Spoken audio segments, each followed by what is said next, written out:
December 18, 2025 साँझको झ्यालबाट चिसो हावा फ्याक्ट्रीभित्र पसिरहेको थियो। कपडा सिलाउने फ्याक्ट्रीमा मेसिनहरूको आवाजले भरिएको हलमा 27 वर्षीय दिपुचन्द्र दास आफ्नो काममा व्यस्त थिए। उनी हिन्दू परिवारका एक साधारण मजदुर थिए। 3 वर्ष अघि बिहे गरेका 1.5 वर्षकी छोरीका बाबु, अपाङ्ग बुवा र परिवारको एकमात्र कमाउने व्यक्ति थिए। दिनभरि ओभरटाइम गरेर उनी मुस्किलले गुजारा चलाउँथे। तर उनलाई के थाहा थियो 18 डिसेम्बरको त्यो दिन उनका लागि कालो दिन हुन्छ भनेर।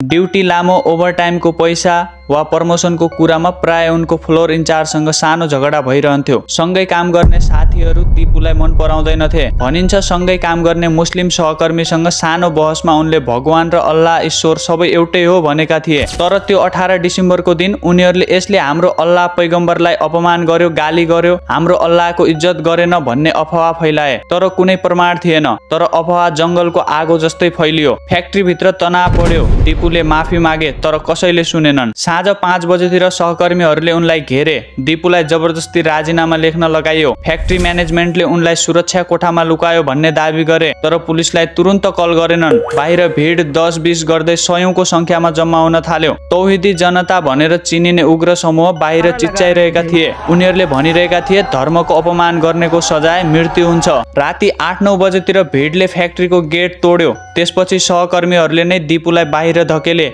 यो ल्याउ, फ्याक्ट्रीलाई केही नगर भनेर उनीहरूले भिडलाई हस्तान्तर गरे। दिपु कराए, म निर्दोष छु, माफी मागे। तर भिडको कानमा तेल हालिएको थियो। उनीहरूले उनलाई लछार पछार गरे, सडकमा लगे, लट्ठी, इँटा, मुड्कीले कुटे। दिपुको कराउँदै कराउँदै आवाज कमजोर हुँदै गयो। अन्तमा उनी बेहोस भए। भिडले उनको शवलाई ढाका मयमान सिंह राजमार्गको छेउको रुखमा बाँधे। कसैले केरोसिन हाल्यो, अर्कोले आगो सल्कायो। ज्वाला उठ्यो, दिपुको शरीर जलिरह्यो। कसैलाई थाहै थिएन उनी जीवितै छन् कि मृत।